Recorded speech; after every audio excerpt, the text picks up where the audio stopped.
Por lo tanto, recordad, gentiles de nacimiento, los que sois llamados incircuncisos, por aquellos que se llaman de la circuncisión, de la cual se hace en el cuerpo por mano humana.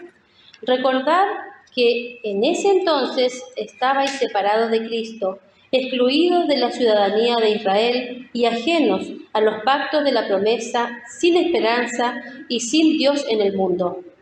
Pero ahora en Cristo Jesús, a vosotros, que antes estabais lejos, Dios os ha acercado mediante la sangre de Cristo.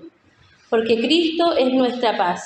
De los dos pueblos ha hecho uno solo, derribando mediante su sacrificio el muro de enemistad que nos separaba, pues anuló la ley con sus mandamientos y requisitos. Esto lo hizo para crear en sí mismo de los dos pueblos una nueva humanidad al hacer la paz, para reconciliar con Dios a ambos en un solo cuerpo mediante la cruz, por la que dio muerte a la enemistad. Él vino y proclamó paz a vosotros que estabais lejos y paz a los que estaban cerca, pues por medio de Él tenemos acceso al Padre por un mismo Espíritu. Por lo tanto, ya no sois extraños ni extranjeros, sino conciudadanos de los santos y miembros de la familia de Dios, edificados sobre el fundamento de los apóstoles y los profetas, siendo Cristo Jesús mismo la piedra angular. En Él todo edificio bien armado se va levantando para llegar a ser templo santo en el Señor. En Él también vosotros sois edificados juntamente para ser morada de Dios por su Espíritu. Amén.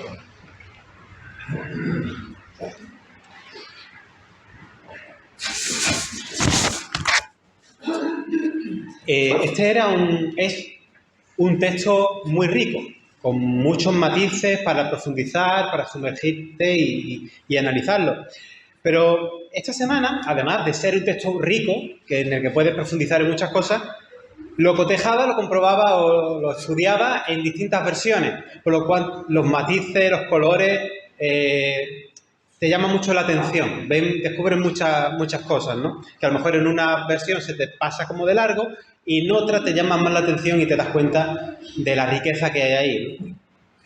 En esta porción dirigida a los efesios, a la comunidad cristiana de Éfeso, vemos que se hace referencia al pasado de estos creyentes que están allí, ¿no? Habla de quiénes eran ellos antes de ser cristianos. Y como vemos, cuando se describe ese pasado, el pasado de estos creyentes, de estas personas, antes de que creyeran en Cristo, se nota o se puede comprobar fácilmente que no está hablando mayormente de judíos que creyeron en Jesús, sino que está hablando de personas que venían del paganismo, que creían en los típicos dioses griegos, y que precisamente por ser paganos, porque ellos estaban fuera del pacto, de la alianza que Dios había hecho con el pueblo hebreo, ¿no? Ellos venían de ahí, de ese paganismo, y se convierten a Cristo. Por cierto, sobre lo del pacto con Israel, ¿no? Con el pueblo judío, el pueblo hebreo. Lo digo muchas veces, jamás olvidemos que el objetivo de ese pueblo de Israel, siempre fue ser luz a todas las naciones, porque la promesa al final es para toda la humanidad, sin acepción de personas. Ahí es donde apunta la cuestión. Como paganos o gentiles, las personas que aquí se describen estaban fuera de Israel. Es decir, no pertenecían a Israel y vivían, dice el texto, sin esperanza. Aunque los paganos tenían muchos dioses, esos dioses son representaciones de ideas humanas y por tanto estaban viviendo sin conocimiento de Dios, sin conocimiento del Dios real, del Dios creador, en el sentido de no vivir una relación con Dios experimentando, pues ya sabéis, ¿no? El ser hija o hijo de Dios. Entonces en el versículo 13 aparece la novedad. Novedad de la cual también nosotros podemos dar testimonio, porque también lo vivimos nosotros. Dice ese versículo, pero ahora ya no sois esos paganos. Vosotros en el Mesías, que es Jesús, aunque en otro tiempo estabais alejados, ahora estáis presentes, estáis cerca, estáis participando. En el versículo 11 se dice, ustedes, los gentiles, los paganos, estabais excluidos, estabais fuera, ajenos a la experiencia íntima con el Dios creador, lejos de participar en un pueblo que se sabe a sí mismo reconciliado. Pero desde el exclusivismo judío, de ese orgullo judío del que en parte pues, habían perdido el norte de ser un pueblo misional, ¿no? Desde ese sentir, desde esa comprensión de los judíos, dice, y a vosotros se os llamaba paganos incircuncisos o gentiles incircuncisos. Como gente fuera de la alianza, y esto se decía con cierto desprecio. Pero a la vez que se dice eso de los paganos, en el pasaje, hay una crítica en el versículo 11, que en algunos manuscritos, ya sabéis, manuscritos del Nuevo Testamento hay muchos, ¿no? Luego al final los especialistas pues tratan de quedarse con la copia más, o digamos con la edición más depurada, ¿no? Pero hay algunos manuscritos donde se incide más. Hay algunos manuscritos que dicen simplemente, alude ahí sobre la circuncisión de los judíos, dice que era una operación practicada en la carne. Y ya ahí te está dando a entender que es simplemente una cosa superficial. Pero hay otros manuscritos que apostillan. La circuncisión de los judíos era una operación practicada en la carne, es decir, en el cuerpo, pero no en el corazón.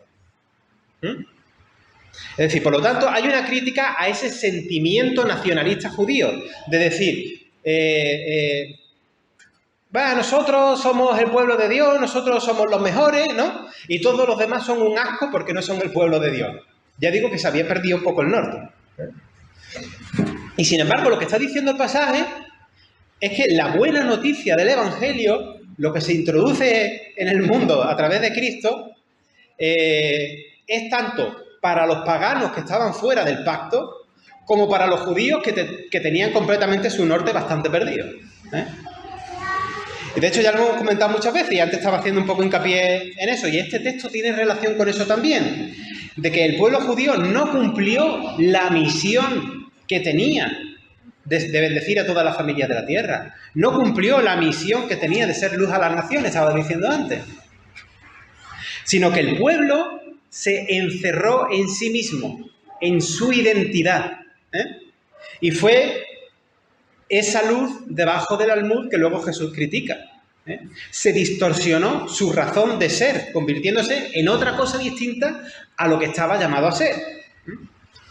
Pero aquí volvemos a ver que el Mesías, Jesucristo, es quien va a cumplir la misión que el pueblo de Israel no cumplió. Va a ser Él, como dice el prólogo de Juan, la luz verdadera que alumbra a todo ser humano.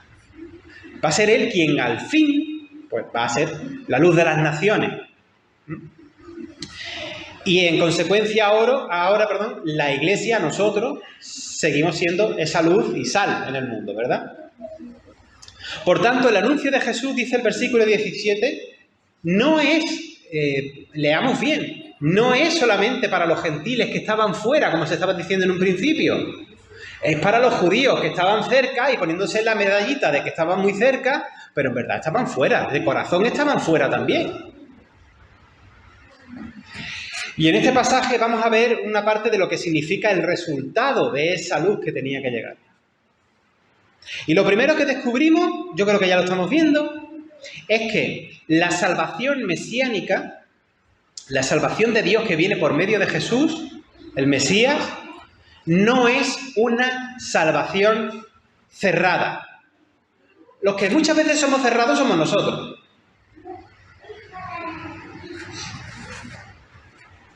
Los antiguos pactos que comienzan con el pacto de Abraham, o quizá incluso podría ser en el pacto de Noé, nos conducen a esa salvación mesiánica que no es exclusivista, no es para favoritos. Esa frase que tanto se repite en la Biblia de que Dios no hace acepción de personas, que ya te digo yo que aparece un puñado de veces, Dios no hace acepción de personas, en otras versiones de la Biblia es Dios no tiene favoritos. Y en otras versiones de la Biblia es Dios no tiene favoritismo o no hace favoritismo. Dios, esto es muy interesante, porque si comprendemos bien esto, no es que Dios no tenga favoritismo, es que tú eres el favorito de Dios. Piénsalo un poco así. Mira qué bonito.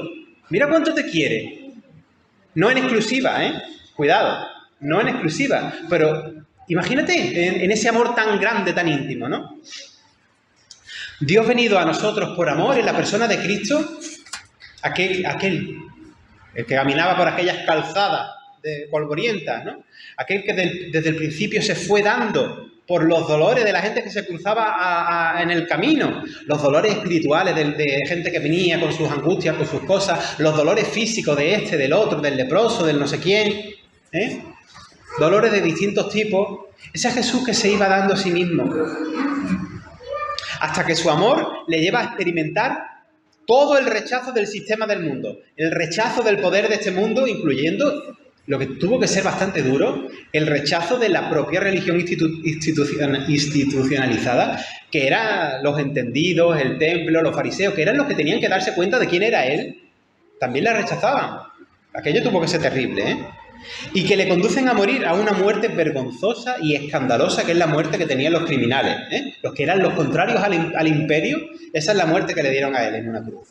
Y ahí en esa cruz, ahí en su cuerpo entregado y su sangre derramada, como muchas veces decimos para cuando celebramos la Cena del Señor, donde no solamente entendemos la injusticia de este mundo y la crueldad de este mundo, sino que además entendemos el amor de Dios, que en Jesús está dispuesto a morir por darse, a morir por salvarnos, a morir por abarcarnos, por reconciliarnos, ¿eh? Ahí vemos que la humanidad, lo que está diciendo el pasaje, que la humanidad se unifica. Básicamente porque lo hace por todos nosotros. Y porque todos estamos condicionados por esta misma existencia rota. Es que no se salva nadie. Dice el versículo 13 que por la sangre de Cristo se termina eso de que unos sean el pueblo cerca de Dios y el otro sea el pueblo lejos de Dios. Ahora ya se acaba eso. Ya no hay paganos ni judíos. Para mucha gente todavía sí, ¿eh? Lamentablemente para gente de iglesia. Esa cruz reconcilia a la humanidad, dice el versículo 14. Jesús es nuestra paz. Por medio de él hace que de los dos pueblos, o esas supuestas dos humanidades, repito, supuestas, se forma una sola. Un solo pueblo, derribando los muros de enemistad. Es más, el versículo 15 dice, anulando en su carne, se refiere a Jesús, la ley con sus mandamientos y decretos para crear en sí mismo de los dos pueblos un solo hombre nuevo, dice algunas versiones, la nueva humanidad, un nuevo ser humano, dice la Reina Valera del 2020. Una nueva criatura, también estamos familiarizados con esa expresión. Una nueva criatura se nos dice que somos. De hecho, es en Cristo que experimentamos y vivimos de una forma no solo más consciente, sino más íntima, esa filialidad con Dios, el ser hijas e hijos de Dios. La experiencia de saber que Dios no es un Dios distante. Puede ser distante en algunos sentidos, pero ese Dios que se nos escapa, que en ese sentido sí puede ser distante, ese Dios se hace familia contigo y conmigo, se nos hace familiar, se nos hace padre. Fíjate qué cercano. Se nos hace padre, pero hay una cuestión muy revolucionaria que lo digo muchas veces. No lo entendamos como un padre humano, como pudo ser tu papá. Que a lo mejor tu papá era una maravilla, pero hay gente que tuvo un padre que a lo mejor el padre no vea cómo lo zurraba o no tuvo una buena experiencia de un buen padre. Estamos hablando, y de hecho hay textos de la Biblia, por ejemplo, tan famoso, la parábola esta del padre bueno, ¿no? ¿Cómo se le llama normalmente? La del hijo pródigo. que ahí te está diciendo que está dando a conocer que Dios es padre, pero no a la manera de un padre patriarcal de la época. Dios es padre de una manera más revolucionaria, más amorosa y con unos rasgos, en cierto sentido, hasta más maternales que paternos según la época. No está cambiando el esquema. Muy íntimo, muy cercano, muy amoroso y no le da vergüenza. Esa es un poco la idea. Y en Gálatas 3:28 se nos dice que estar en Cristo hace que ya no existan diferencias de raza, de estatus, de sexo, de género, de clase social o de lo que sea. Somos una nueva humanidad, una nueva cosa. De nada sirve fijarse en las particularidades de cada uno, que por supuesto claro que las tenemos. Las particularidades de cada uno no es para crear divisiones. Si la Iglesia no entiende esto y seguimos haciendo divisiones, o la Iglesia sigue creando rechazos y teniendo prejuicios, haciendo esa acepción entre personas, pues la Iglesia tiene entonces mucho que cambiar porque no ha entendido lo básico.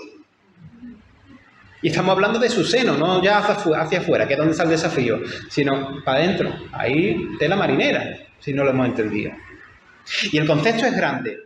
Una humanidad reconciliada, que de los dos pueblos forma uno solo. Toda tribu, lengua y nación asume en Cristo que eso de las identidades particulares no nos impiden ser una sola humanidad, un solo pueblo, una gran familia reconciliada, una fraternidad que tiene a Dios por Padre. Somos un solo cuerpo por medio de la cruz y ya se acabó las enemistades entre las identidades particulares. ¿Entendéis un poco esto que de las identidades particulares? Estoy haciendo alusión al versículo 16. La más principal en este texto es la que se ve. Particularmente yo soy judío, particularmente yo soy pagano o griego o tal. Pero identidades particulares hay de muchos tipos, y cada día más. Porque sí, vivimos en un mundo globalizado, tal y cual, pero cada vez nos buscamos más excusas para ser más exclusivos o más encerrados en mí mismo. Algunas cosas pueden ser bonitas, pueden ser buenas según se mire, pero otras no. No sé si me estoy explicando.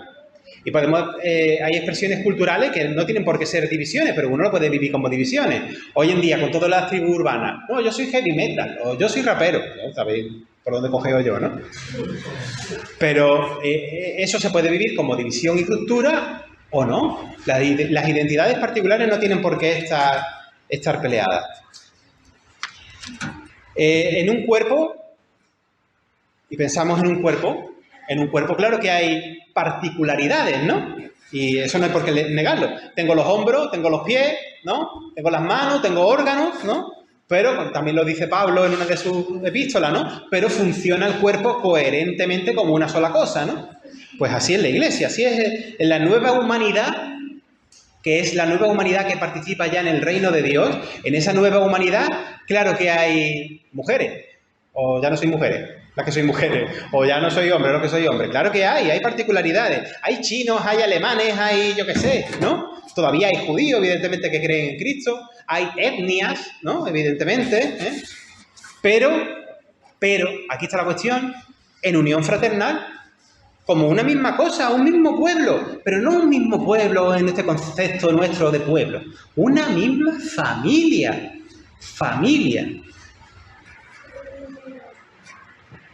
Esto es, si lo vivimos, si lo entendemos, es grande. No sé si la iglesia subió, ¿no? O el cielo bajó, estabais cantando antes, ¿no? Es que ahí hay algo especial. Un resumen genial es el propio versículo 8. Dice, por él, por Jesús, unos y otros tenemos libre acceso al Padre en un mismo espíritu. Es que compartimos un mismo espíritu. Es que nosotros, con los hermanos de la iglesia de Filadelfia, o con los hermanos de la iglesia nigeriana, o de la iglesia de lo que sea, compartimos un mismo espíritu, aunque luego las expresiones culturales sean distintas. O incluso a veces las comprensiones son distintas de algunas cosas. Bueno, pero lo que nos mueve es el Espíritu de Dios, lo que nos unifica es el Espíritu de Dios. Todos compartimos ese mismo Espíritu de Dios que nos vincula al Padre y que de hecho nos vincula fraternalmente entre nosotros. Hablando de esto, yo particularmente, a mí no me gusta que existan iglesias de etnias. No estoy de acuerdo con eso. Algunas veces por afinidad, pues uno se junta y se forma y tal, eso es así. Pero yo creo que la iglesia, en la comunidad cristiana, cuanta más diversa sea, mejor y más bonito. Más se experimenta que realmente somos de un popurrí una sola cosa, ¿verdad? No olvidemos que además la presencia de Dios está, por así decirlo, y lo decía este versículo que he leído antes. A mí la palabra no me termina de convencer porque se puede prestar a malos entendidos, pero la presencia de Dios en su espíritu está democratizada en su pueblo, en ti y en mí, que somos su pueblo. La palabra democracia viene de demos es pueblo, por eso utilizo la palabra, aunque tampoco me... Está derramada en todos nosotros, ya seamos judíos, paganos, ya seamos marcianitos verdes, mujeres, hombres, lo que sea, lo que sea. Para quienes la revelación de Dios, su darse a conocer, era algo ajeno, como el caso de los gentiles, aunque muchos filósofos cristianos de los primeros siglos decían, sí, pero los filósofos griegos, aunque eran paganos, ya tenían ahí atisbos de cositas que eran ciertas, que eran verdad, y toda verdad viene de Dios. Por lo tanto, ahí hay algo de revelación, decían los primeros, aquellos cristianos.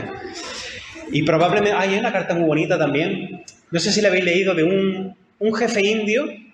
Es que no lo puedo decir bien en condiciones, pero hay un jefe indio que escribe una carta que no tenía contacto con el cristianismo, y lo que tú estás leyendo de esa carta dices, madre mía, si esto parece 100% cristiano, ¿no? En todos los pueblos siempre hay un algo también, ¿eh? Pero bueno, ¿qué estaba diciendo? Que me pierdo.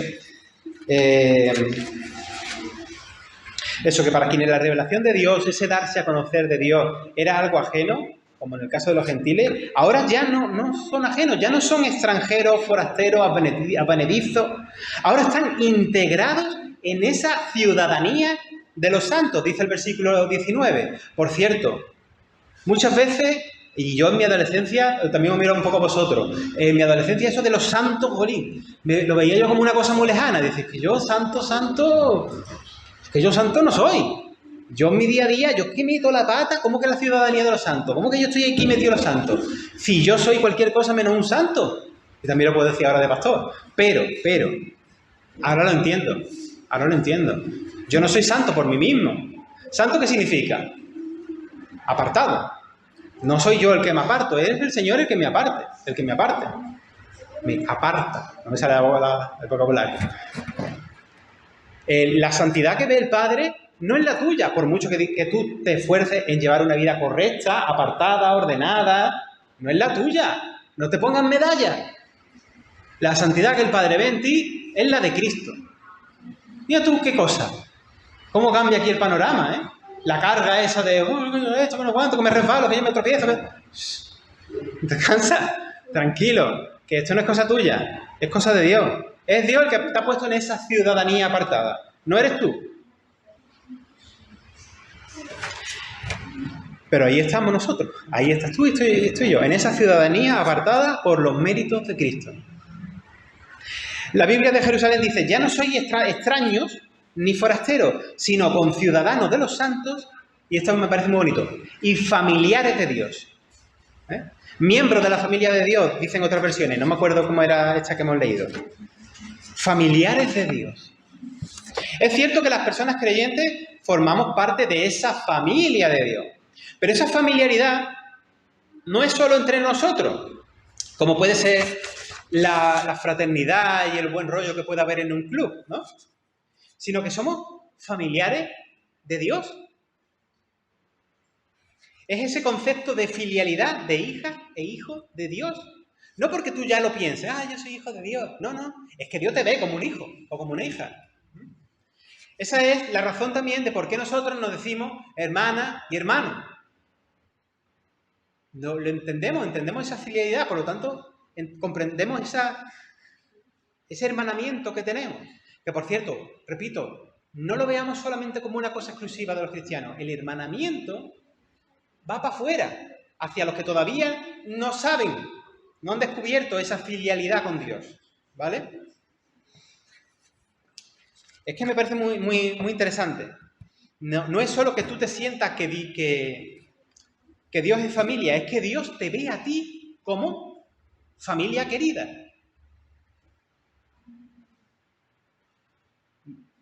Y tú dices, pero si yo soy un cafre, ¿cómo va a hacer Dios eso conmigo? Pues sí.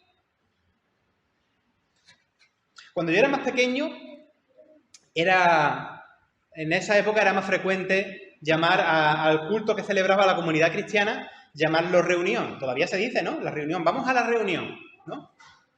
Todavía se dice, pero yo lo escucho menos. Pero se decía, yo creo que lo escuchaba más de niño. Vamos a la reunión.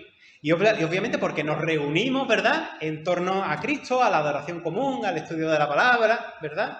Y creo que es bonito ese término reunión en base al pasaje que hemos leído, porque no somos nosotros que nos reunimos. En parte sí, evidentemente, eres tú que te desplazas, te reúnes, claro.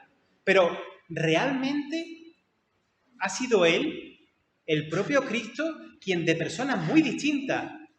El telón de fondo más grande es judíos y paganos, pero no en exclusiva, ¿eh? Porque dentro de los gentiles o dentro de los paganos hay una diversidad increíble. De los judíos también, ¿eh? Pero de los paganos, pues mira, aquí tenemos chilenos, ¿verdad? Y brasileña, en fin. Y luego cada uno que somos de nuestro padre y nuestra madre. Y aún así, pues, nos reúne, nos hace familia. ¿Seremos distintos entre nosotros? ¿Seremos distintos? Si cada uno tiene también sus cosas, a lo mejor sus manías, su forma de vivir, su forma de comer, ¿no? Sus horas para esto, sus horas para lo otro, ¿no? Esas son particulares muy tontas que estoy poniendo, pero somos muy distintos. Pero nos ha reunido, nos ha hecho familia, ¿no? Carmen leía también para introducir el culto, ¿no? El versículo de mirad cuán bello, cuán hermoso, ¿no? Habitar los hermanos juntos en armonía. Esa fraternidad, es que es hermoso, es hermoso. ¿Por qué es hermoso? ¿Es por mérito nuestro? ¿Es porque nosotros somos hermosos? Sí, somos hermosos para Dios, pero es lo que Dios hace, es lo que Dios transforma. La iglesia tiene que ser otra cosa distinta a un club de lo que sea. Distinta a tu club de senderismo, tiene que ser distinta a que está en un de estos de verdiales, a mi de estos de raperos, a lo que sea. Distinta, familia. Desde esa diversidad haya una unidad especial. Nos ha hecho uno. Él nos reúne en un solo pueblo, en una sola humanidad, la cual es algo más que un solo pueblo y una sola humanidad. Es esto que estoy diciendo, y lo repito de nuevo porque me encanta. Familia. Familia. Familia de fe. Y esto no solamente es hermoso, sino que es muy potente. Y por eso, Soli Deo Gloria. Todavía da para más predicaciones el pasaje, ¿eh? Os lo advierto.